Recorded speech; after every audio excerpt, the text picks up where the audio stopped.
So, welcome everybody to the ISEC Outstanding Consumer Lecture 2018. I'm pleased and thrilled to be here. The Outstanding Consumer Lecture has over the last many years for me been always a special highlight in the ISEC conferences. Very different topics have been addressed by persons who use AAC in an inspiring and incredibly moving way. And there's one person I would like to add from a perspective of ISEC as an organization. It shows that ISEC is not only about professionals, not only about companies of communication aids. It's not only about research, it's not only about family members. It is mainly about persons who use AAC, and the Outstanding Consumer Lecture allows to be on the stage, to show and to share and to raise awareness on your own behalf.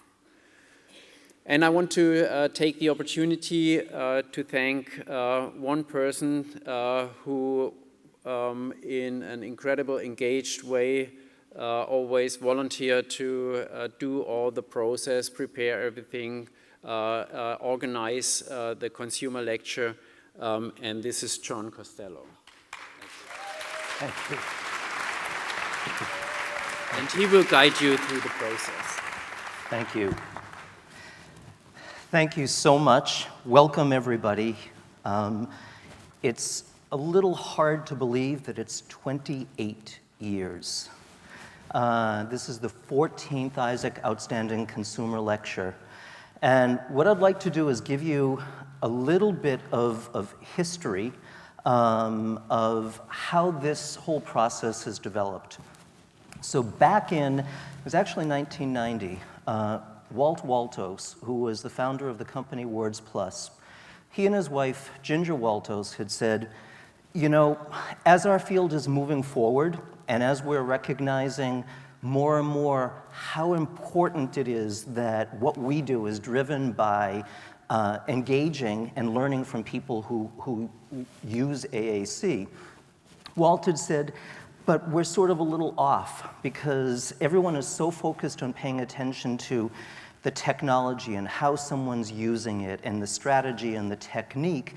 What we're missing is the person, the human being, and the fact that so many people who we know, who we have the privilege to work with side by side, who use AAC, also have amazing things to contribute and have wonderful talents. And so Walt had said, we want to make sure that there's a platform that supports people who use AAC to show their talents. So it's not about augmentative communication. It's not about my experience with AAC or how AAC has changed my life. It's not specifically about my life with a disability, and it's not about overcoming hardships with a disability. The vision is, it is about a talent.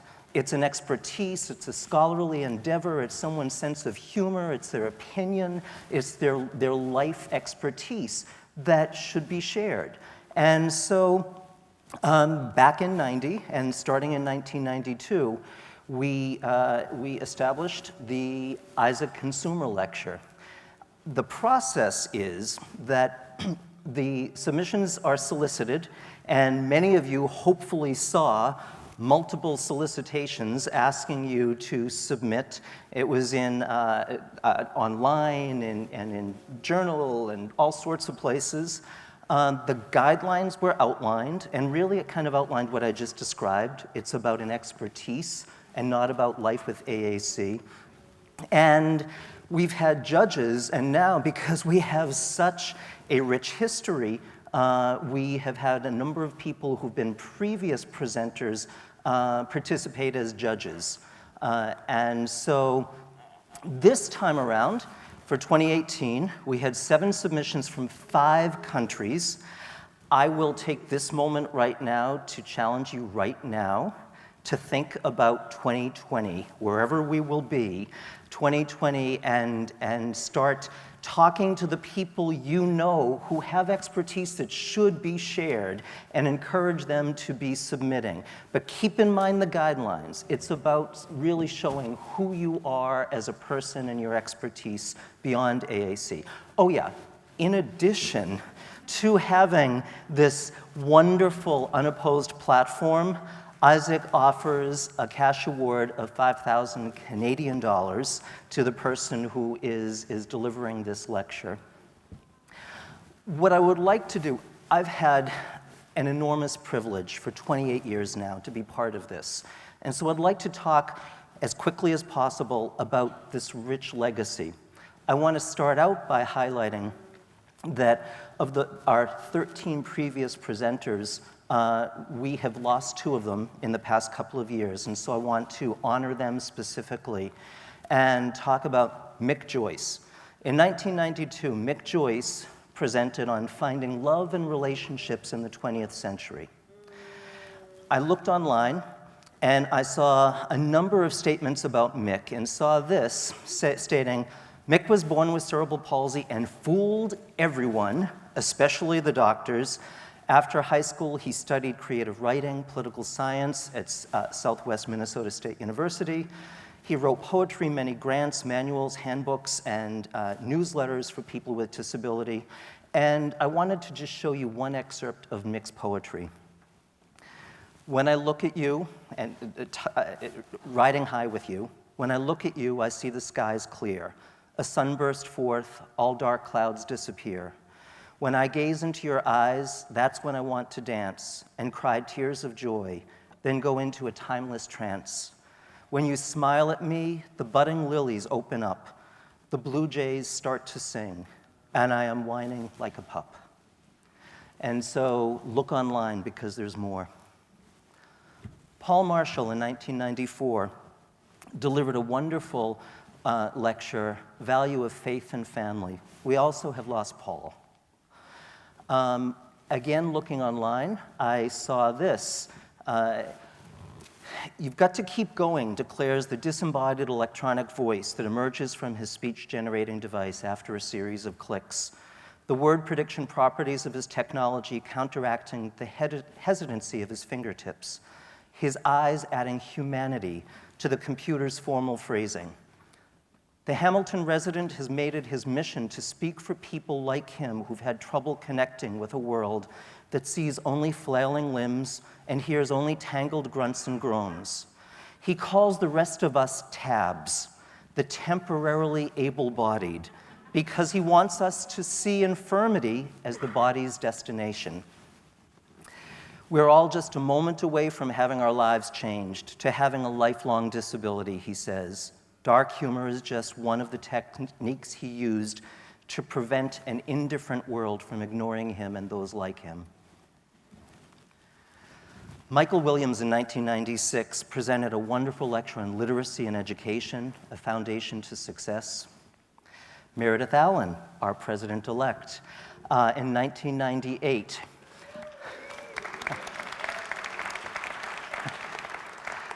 Meredith might know a few people here. Feminism, Language, and Cultures. Heather Rose Slattery, another Aussie, in 2000, writing and starring in a provocative film honored at the Cannes Film Festival. Solomon Rachman in 2002 presented a really controversial lecture, Opportunities in a Communistic versus Democratic Governance. Sayamda Mukherjee, in 2004, Spirituality Realized Through Nature, and he talked about his travels through the Appalachian Mountains. Yusun Chung in 2006, Motherhood, the Greatest Life Achievement. India Oaks, 2008, To Be or Not to Be, Using Our Rights, Supporting Our World.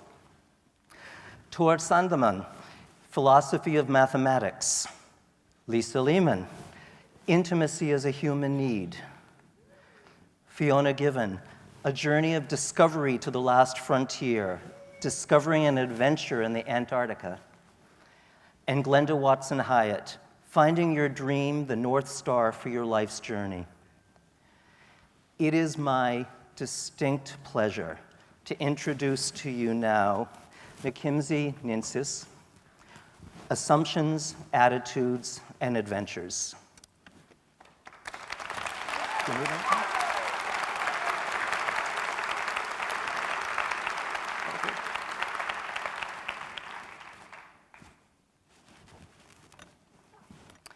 Glad one of us is paying attention.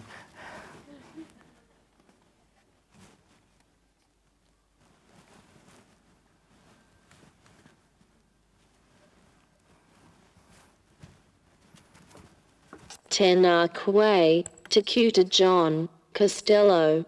Mō te mihi, whakamoheo. Nā, mihi, nui ki au koutou, katoa. Ko Mckinsey Ninsis aho. No, Aotearoa, aho. Tēnā koutou, tēnā koutou, tēnā koutou, katoa. Today, I am going to talk about how different attitudes and assumptions can lead to unexpected outcomes or exceptional adventures. This phrase, "it is all about attitude," was something my dad said all the time when I was a teenager. By this, my dad meant no matter what situation you find yourself in, what counts is how you choose to respond to it.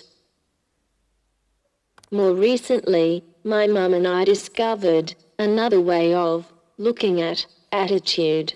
We read a book called The Power.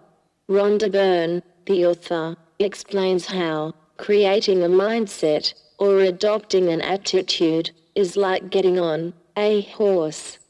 If you wake up in the morning feeling miserable, you can change the way you feel. You can make a conscious effort to be happy.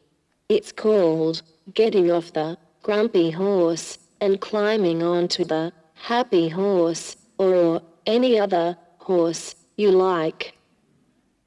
When I started writing my presentation, I thought that you could divide horses into two categories: those that play in the paddock of positivity and those that reside in the negativity stables.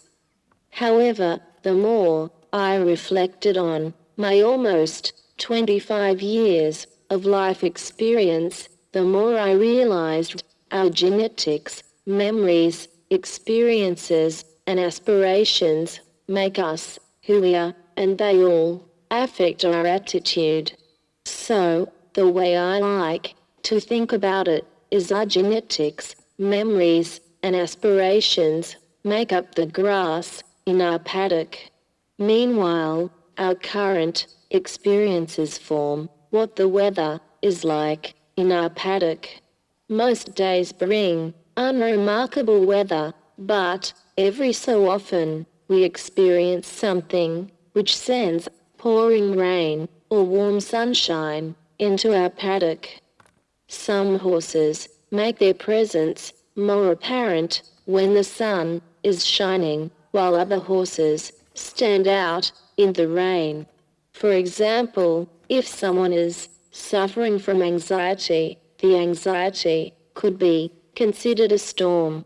So, the storm would affect all of the horses, making some horses, such as the horses called sadness and worry, more powerful, and making some horses, such as the happy horse, more elusive. However, even in the worst weather, I believe that there is a happy horse still somewhere in the field. Subsequently, while people can make a conscious effort to change the horse they want to be on, their desired horse may be elusive or lost in the crowd, and thus some people have limited horses to pick from. Feel free to think about what horses you have in your own paddock. Maybe you will find yourself on the open-minded horse, or the horses of enjoyment and entertainment, throughout this presentation. As I was preparing this presentation, I decided I needed to be on a horse called Just Do It, the horse of productivity. However, I found that some other horses were trying to run interference. These horses included Right Words, a horse of perfection, and You Can't Do This, the horse of self-doubt. It was only when I began to think about the gym, a place where the phrase, "You can't do this," is not allowed, I found myself on the speech writing horse. This is because for me, the gym is a paddock full of fun, motivation, and laughter. For example, at the beginning of this year, the 3rd of January, to be precise, my personal trainer unknowingly channeled Glenda Watson Hyatt, the previous outstanding consumer lecturer, asking me what my big, hairy, audacious goal, otherwise known as my BHAG, would be for 2018. He added that he wanted an answer in 1 week. Laughing, I said, "How about I give you an answer in a fortnight, as I am away next week?" Relieved that I had bought myself some extra time over the next 2 weeks, I asked my family and friends what they thought. Yet, nobody could come up with anything that sounded big, hairy, or audacious enough. In reality, I already knew the answer, and I was on the horse of denial. Knowing that my personal trainer would hold me accountable, it was important to me that I began actively working towards my goal. Subsequently, the day before I went back to the gym, I sent out my CV to a few places. My big goal for 2018 was to find employment. It is ironic that my personal trainer made me face the daunting prospect of finding a new job, given that when I started working with my personal trainer, I made a decision best summed up by this quote by Dr. Bailey from Grey's Anatomy, one of my favorite TV shows. Deciding to leave my first job was not hard, as I understood I was not the right fit for the organization. However, it was a painful decision for many reasons. For as long as I can remember, I have had the desire to get a job and work, and I was so proud when I got my first job. So, I saw resigning as a massive failure. Furthermore, many of my family and friends did not initially agree with my decision to leave, assuming I would regret it. That is the problem with assumptions, they are often wrong. While I never assumed that I would leave 9 months after starting the job, I have never regretted for a single second having the courage to say, I'm not okay with what's going on, and therefore I need to walk away. Talking about assumptions, let's talk politics. 4 years ago, who would have ever assumed that a very controversial entrepreneur turned celebrity would get one of the most important jobs in the world? It appears that most of the world have been riding horses of denial, disbelief, and absolute incredulity when it comes to the 45th President of the United States. The more controversial the Republican presidential nominee became, the more the media seemed to favor Hillary Clinton. As a communications graduate, having studied the media, and knowing that what they tell us is not always the whole truth, I should know better than to trust the word of the media. However, given the surprising results of the British general election and the Brexit referendum in the years and months prior, I assumed that the media and the companies conducting the polls would not want to be caught off guard again. For this reason, I believed the predictions reported by the media would be fairly accurate. You have to wonder how many people chose not to vote because, just like me, they had assumed Hillary Clinton would win based on what the media was reporting.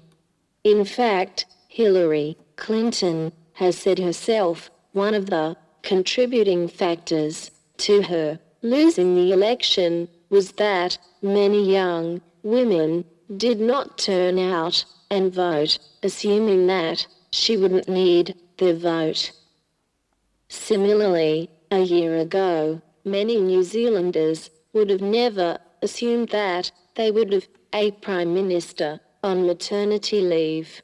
In fact, I seriously doubt Jacinda Ardern herself ever assumed that she would tick off multiple life-changing milestones within less than a year, assuming that nothing could upset their dramatic lead in the polls, and assuming they would have coalition partners to rely on, seems to have been the undoing of New Zealand's National Party's quest to get elected for a fourth term.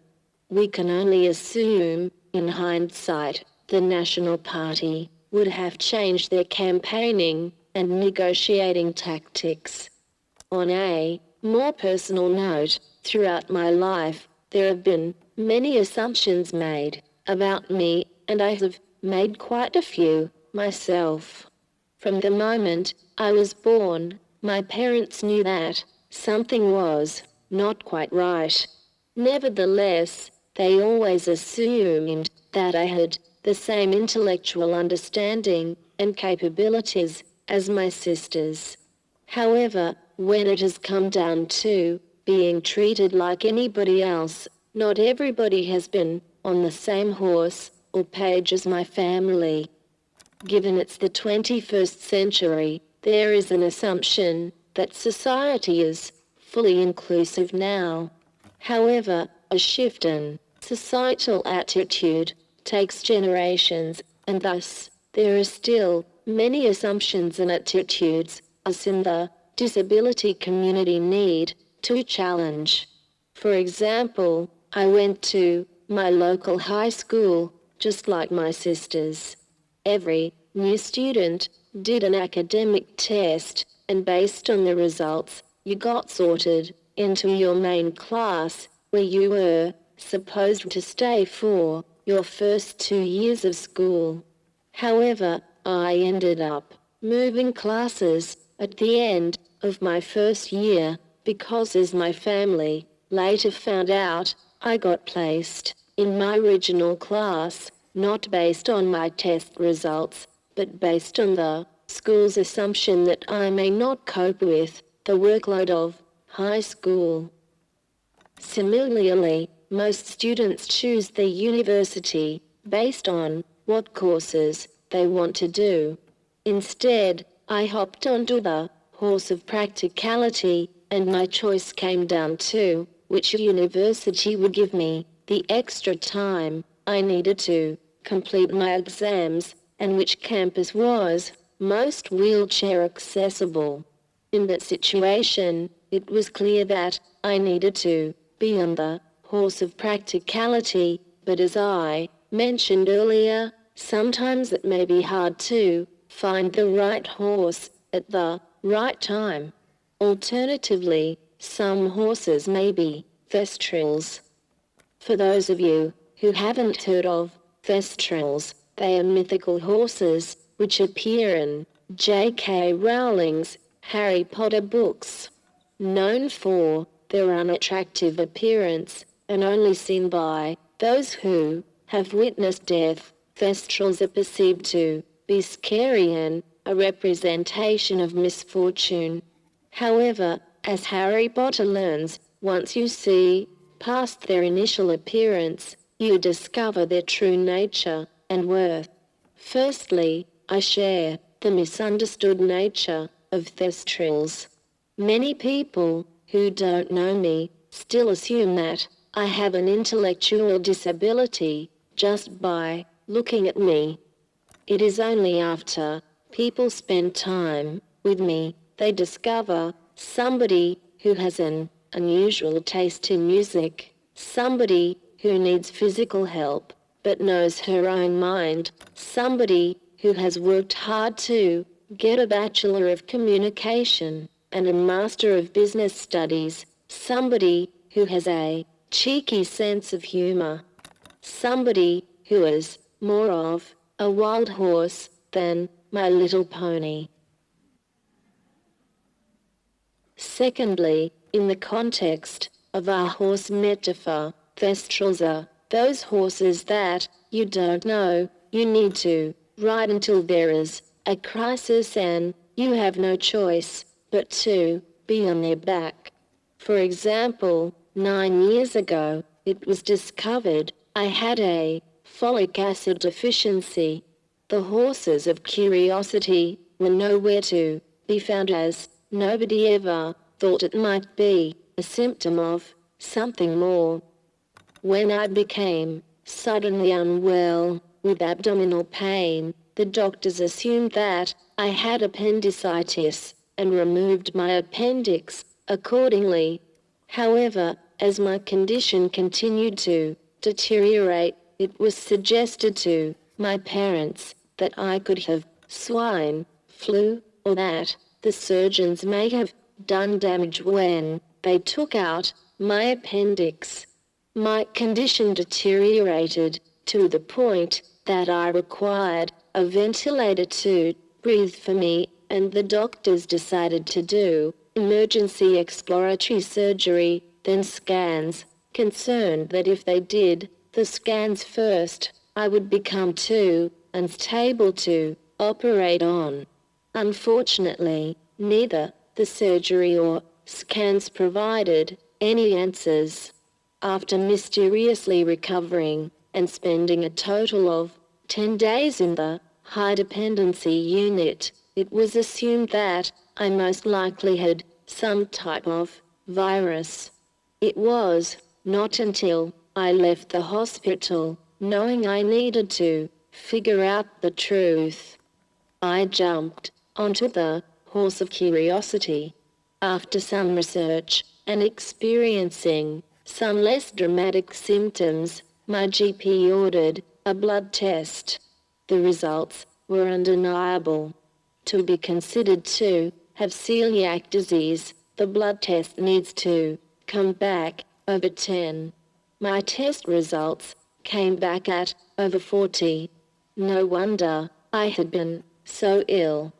As somebody who bears the physical scars of the mostly invisible autoimmune disorder, it is quite bemusing that some people still assume the gluten-free diet is a fad. However, on a positive note, my scars mean that I am never tempted to cheat on my diet. Earlier that same year, I appeared on a New Zealand TV show about people who have disabilities, coincidentally called Attitude. For whatever reason, my story stood out to the people involved in the production of the show. So, at the second annual Attitude Awards, they named me Attitude Person of the Year. This award has evolved now into the Spirit of Attitude Award. There aren't many teenagers who receive awards for attitude. Let's face it, at 16, you are more likely to win an award for bad attitude. And bad attitude by the way, is a horse you never want to spend much time on, if any. Seriously though, I couldn't understand why my attitude towards life was anything but ordinary. Throughout my life, I have met many people who are incredibly humble and who feel like they don't deserve recognition or limelight. These people will probably never win an award or get mentioned in the Queen's birthday honours. Nevertheless, they excel in their chosen role through compassion, skill and enthusiasm, amongst other traits. In New Zealand, a well-known Maori saying is, he, aha, te menui o te. Oh, he, tangata, he, tangata, he, tangata. In English, this means, what is the most important thing in the world? It is the people, it is the people, it is the people. The reason why I am bringing this saying up is although my own attitude has helped get me to where I am today, more important has been the attitude of people around me. There are many people in my life I shall never be able to thank enough. They have not only helped me become the person I am today, but they are determined I will succeed in my chosen endeavors with every fiber of their being. For example, my parents have always had the attitude that my disability would not prevent my family from traveling. We regularly traveled to different parts of New Zealand. The first airplane trip I remember was to Christchurch to spend time with my mum's cousin and her family. One of the highlights was going canoeing on the Avon. Since then, I have been lucky enough to travel further afield. With my family, I have been to Singapore and some places in Australia, America, Europe and the Pacific. Traveling with a disability is often assumed to be difficult. While it can be difficult at times, it can also be amusing. Not all stories are funny at the time, but they get more humorous upon reflection. There was the time, for example, that Mum booked a motel with a pool, only for us to arrive and discover that there were 101 steps between the pool and our room. Other adventures come through needing wheelchair access. For example, I have seen inside the Queen's personal post office at Windsor Castle because it's along the wheelchair-accessible route.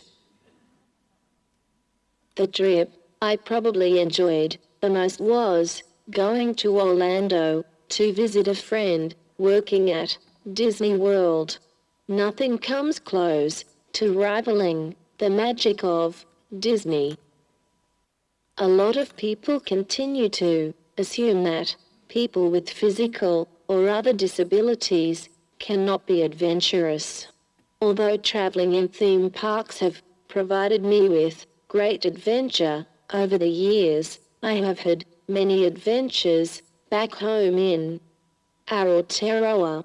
From when I was little, I have always loved the water and anything to do with it. When I was a teenager, I would be the person volunteering first to biscuit behind the back of a boat. Given that I cannot hold on at all, I think that counts as serious adventure. Subsequently, when somebody suggested I try sailing in my first year of university, I was excited to give it a go. Given sailing a boat is not the easiest thing to do when you are able-bodied, and I am not the world's greatest wheelchair driver, my family wondered if sailing would be doable. However, thanks to other people's inclusive and encouraging attitudes, sailing has become a massive part of my life. Knowing that many people struggle to imagine me sailing, here is a video.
From the man who invented a sailboat, which rarely capsizes and can be controlled with a joystick, to the sailability teams throughout New Zealand helping me to get on the water. There are just so many people with great attitude who have given me amazing opportunities. These people are like, if we can think of a way to do it, let's actually do it that way. Through sailing, I have had the opportunity to meet a variety of people.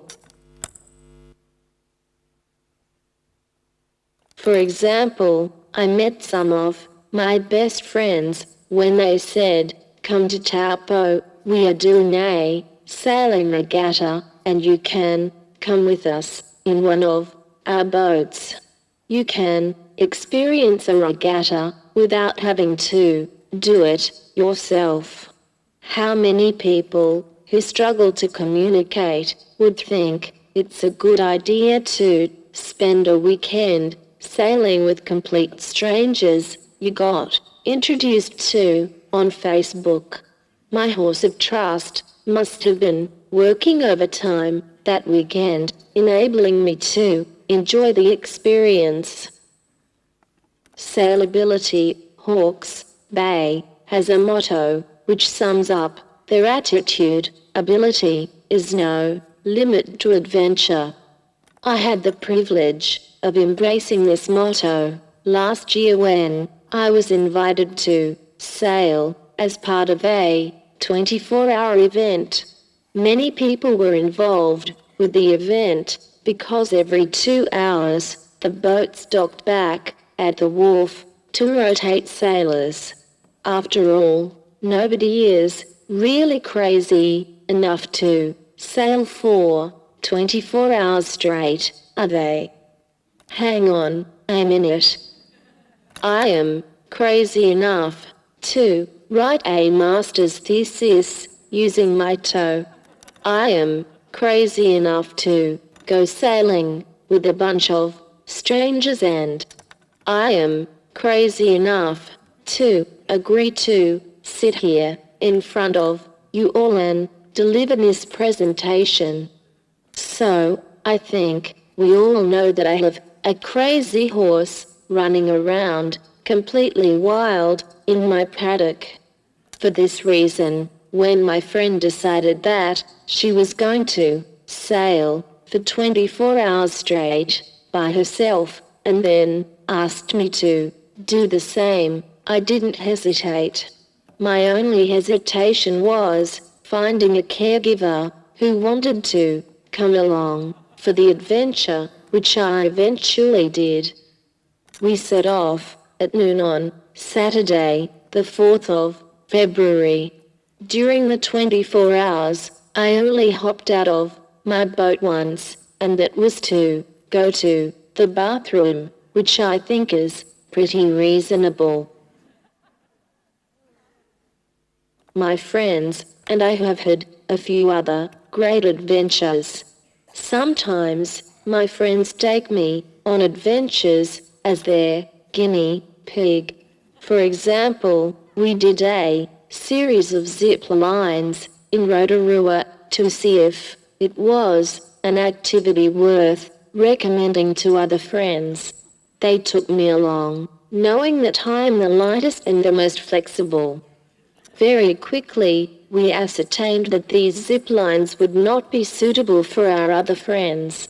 For a start, access was only possible along bushwalks that were sometimes not even foot-friendly, let alone wheelchair-friendly. Similarly, a friend and I recently visited Tiritiri, Matangi, an island near Auckland. Between an all-terrain wheelchair and people power, I managed to get around, but it definitely was not easy. My friends have also introduced me to skiing, which my family also had their doubts about. While I never doubted there would be a way for me to ski, I was nervous about going on a chairlift. My nerves dated back to Peter Pan's flight, a ride at Disneyland. Throughout that particular ride, my cousin could feel my body tensing, so she kept asking me if I was okay, and I kept nodding yes. As soon as we were off the ride, I burst into tears, and my legs started shaking. I still have no idea why, really, but this previous experience didn't fill me with confidence regarding going on another chairlift. We were all keen to see how I would react. After going down the baby slope a lot, it was time to go up the chairlift. And it was absolutely fine. In saying this, the way the sit-ski works, getting onto and off the chairlift is always a heart in the mouth kind of moment. However, I do tend to get used to the sensation the more I do it. I need guides, also known as bucketers, to help me ski, but I have some control through shifting my body weight from side to side. I am so grateful for all of the volunteers who have helped me ski and sail over the years. The most interesting part about adventures is every adventure is different. You can never repeat an adventure. The weather, the company, something is always different. For example, I skied in Wanaka last year. I think we skied 4 days straight. Anyway, my guides and I were doing the most advanced sit-ski run by the first afternoon, and I loved every moment. On the final day there, I wiped out every time we attempted this particular ski run, which may have been due to there being fresh, powdery snow that day. After wiping out on the third attempt, I gave up on that run. Because I don't know how many stories I have heard begin with, "It was my last," or "I just wanted to do it one more time." These stories never seem to end well. As much as I like to be on the horse of adventure, this example shows I am also a fan of the horse of caution. My friends and I know all too well the price of adventure. Earlier, I mentioned that I was involved in a 24-hour sailing event. This event was a memorial event to remember Sam, a fellow sailor. Sam wanted to complete an Ultraman event, which is like an extreme marathon. Very sadly, Sam passed away after an accident while training for this unique adventure. As much as we wish Sam could be here having more adventures with us, my friends and I have to treasure the memories we do have and know that he would want us to keeps showing the world ability is no limit to adventure. Knowing that, we had previously discussed doing a 24-hour sailing event and Sam had been keen. It just felt like the right way for our small sailing community to remember him. My cautious nature also came to the forefront last November when I was taking part in a sailing regatta. We were sailing on Lake Naroto, a small lake just outside Hamilton, New Zealand, and one of my favorite places to sail. The day before the regatta, we were practicing, and the weather was beautiful. It was weather for t-shirts, shorts, and sunscreen. The next day, though, was completely different, overcast and windy, extremely windy. The ultimate test of how windy it is how wet my arms are afterwards, because I rarely keep my arms inside the boat. If my arms are dry, it means that my boat has stayed relatively flat through lack of wind, and if my arms are wet, it means that my boat has been leaning over quite a lot. My petite size, helpful in other adventures, means that it takes less wind for my boat to lean over. On this day, I was sailing with small sails because of the wind, but my boat was still leaning over quite a lot. When we finished the first two races, we headed back to the shore to have lunch. As soon as I had my communication device, I said, "It is too windy, I don't want to go back out after lunch." My parents and fellow sailors all thought I was crazy and tried to say that we could just make the sails even smaller and reassured me that I would be fine. Maybe I was being extra cautious, given these are the bruises I got on my legs the first time I sailed at Lake Naroto. In the end, I didn't go back out after lunch. But, you know what? Neither did my fellow sailors. Funnily enough, the race committee ruled that it was too windy. Sometimes all you can say is, "I told you so." Additionally, adventures are always an opportunity to learn. For example, if I ever sail at night again, I have learnt I would quite like a headlamp. My sailing coaches have also learnt to check that my joystick is in the right position. At a recent regatta, I broke my joystick and they had to replace it. Then everyone was wondering why my boat was doing the opposite to what I wanted it to do. Eventually, I managed to communicate that they had positioned the new joystick upside down. Before I go, I must thank a few people. Thank you to the entire Isaac team, especially John, who has had the job of mentoring me while battling temperamental emails. Thank you to my mum, who has read several dozen drafts, and thank you to my family and friends for providing the stories in my presentation and for listening to me practice. Thank you also to my caregiver, Aileen, the TalkLink Trust and Assistive Technology Alliance, New Zealand, for making this trip possible. Most importantly, thank you to all of you for coming and listening. Never did I assume that I would have the honor of delivering the 2018 Isaac Consumer Lecture. My attitude was, if I don't submit a proposal for the consumer lecture. My speech therapist of 21 years will be disappointed that I haven't tried. Not wanting anybody to climb onto a horse of disappointment, I wrote and submitted a proposal without a second thought, not expecting it to turn into the adventure it has been.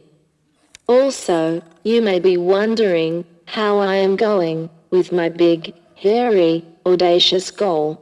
On the same day that I told my personal trainer about being chosen to present this lecture, I had some other news to share. After a 6-week application, interview and trial process, I have been offered a contract simplifying documents. My new job is casual, meaning I only work if I am needed. While I am still looking for a more permanent role, I have arguably achieved my 2018 goal. In saying this, I have no plan to get on the complacent horse, so I am keen to think about my next goal and what kind of horses I need in my paddock to achieve it. However, the most important question is, could you be riding beside me? After all, whether it is challenging assumptions, finding the right attitude, or having adventures. Aha, te menui o te. Oh. Tangata, tangata, tangata.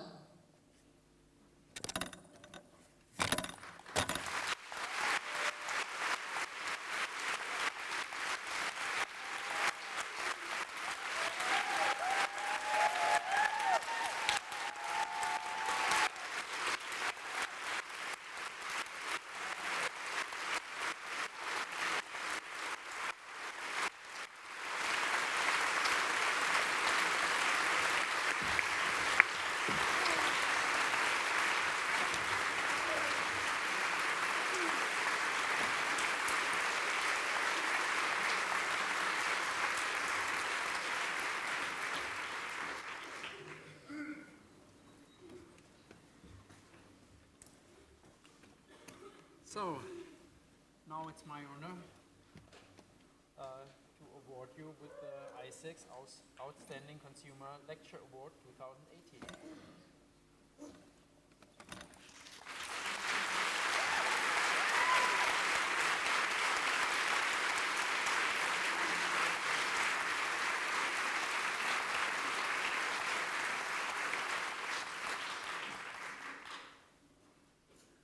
And as much as I like John Costello to taking photos, I would like to have him on a photo too. Oh.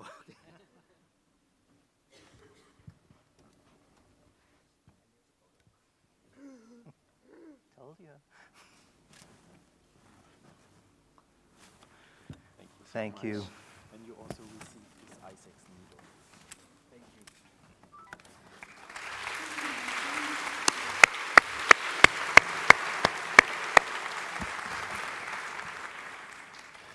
So all I can say now is think 2020, right?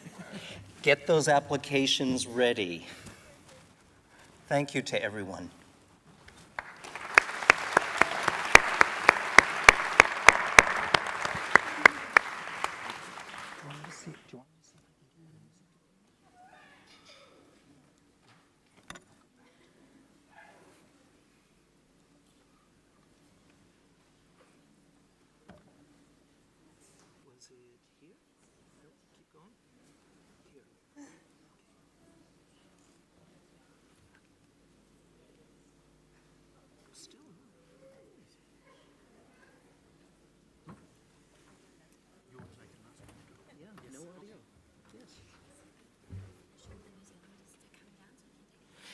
That's fantastic. We would love to have all New Zealanders come down to take a photo together.